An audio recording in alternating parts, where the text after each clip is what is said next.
So, James, having established that motivation is dynamic and changeable, in your opinion, how often should people take the diagnostic? Well, if we were living in a relatively stable and secure universe, I would say, one's motivational profile remains relatively stable over an 18 month to 2 year period.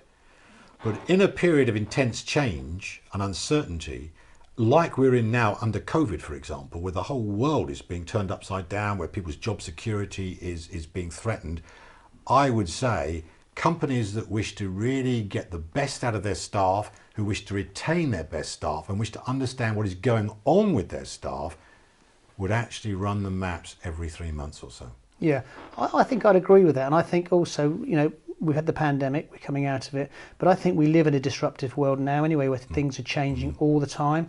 So it would be a bit arrogant to say that your business is not changing all the time. And therefore the motivations of the staff are getting impacted positively or negatively. I don't know if you'd agree with that. I totally agree with you. I mean, Peter Drucker, the erstwhile greatest management consultant in the 20th century, he reckoned only two things made money for a business. One of them is marketing, which is obvious. But the surprising thing was, he said that the other thing that makes money for a business, and he said everything else was a cost, was innovation. So, in fact, the companies that survive, the companies which actually really have longevity, are the companies that have to innovate. Now, whether that's innovation of product, service, processes, systems, or you name it, they have to innovate. So what we're talking about is change. We're talking about a fundamental level, and this pace of change has accelerated.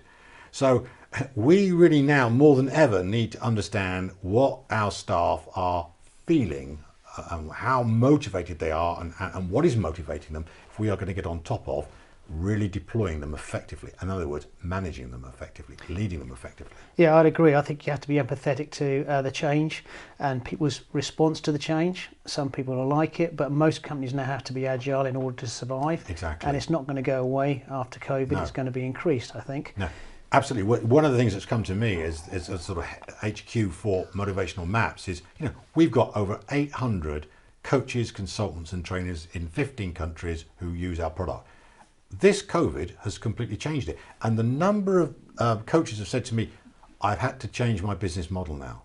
Yeah. This is forcing a change. So if they're not going to actually change, they are dead in the water. Yeah. So even something as simple as a coaching service has got to rethink what it's doing from first principles in order to actually thrive and succeed in the new world order, as it were. And there's an opportunity in that, because if you pivot, you have to think about what best fits your motivations, how your motivations are going to work with pivoting. Yeah, there's no good pivoting in a way or changing in a way in which you actually contradict what fundamentally you want to do. Yeah. So, for example, there are some coaches who are really people persons. They thrive on being with and in front of the client. There's no good saying to them, well, what you need to do now is get all your stuff online, and that'll solve your financial problem because everyone will buy you something like. If that's not what floats their boat, how effective are they going to be if they're not really motivated to create all this online material, which is what the kind of conventional wisdom would be. They've got to think about it from another angle. Yeah, it's a great observation, because if they love audiences and they feed off audiences and they can't do it physically through Zoom, you can do it to a point, then basically the whole point of their business, which is being in front of audiences, has gone. Yes. So what do they then do? So, I mean, we're not trying to provide a solution to that. I know of people with solutions to that problem. And so this is really exciting. But as you rightly point out, it is being aligned with the motivators, your motivators, to make the business. If it's not, as you said, you'll meet resilience at some point and you'll crash because there won't be enough of it and you'll be running on empty. Yeah, you'll be working for the money, not actually for the love. Exactly. And if you haven't got the passion, probably not going to succeed. Yes. Actually, it's a great word to use, love, because we don't talk about it a lot in motivational maps because it's a business. But at the end of the day, when you start providing opportunities for people, including yourself, to work with your motivators, it's a form of loving them. Well, because it feels good. It's interesting, isn't it? Because if you think about us as human beings, we spend most of our life sleeping, the rest of it working, and we'll have some social time. So surely the working piece should be enjoyable and should meet your motivations. Absolutely. And if it doesn't, you've got a life of misery. Exactly so. And you're probably not going to get much sleep. No. Now, why do that to yourself? Hey, take a motivational map instead. Exactly. Find out what it is that's turning you on, and then build it around. Build around it, dovetail it into it. And companies can do the same. Once they harness the motivations, they get the talent. Yeah.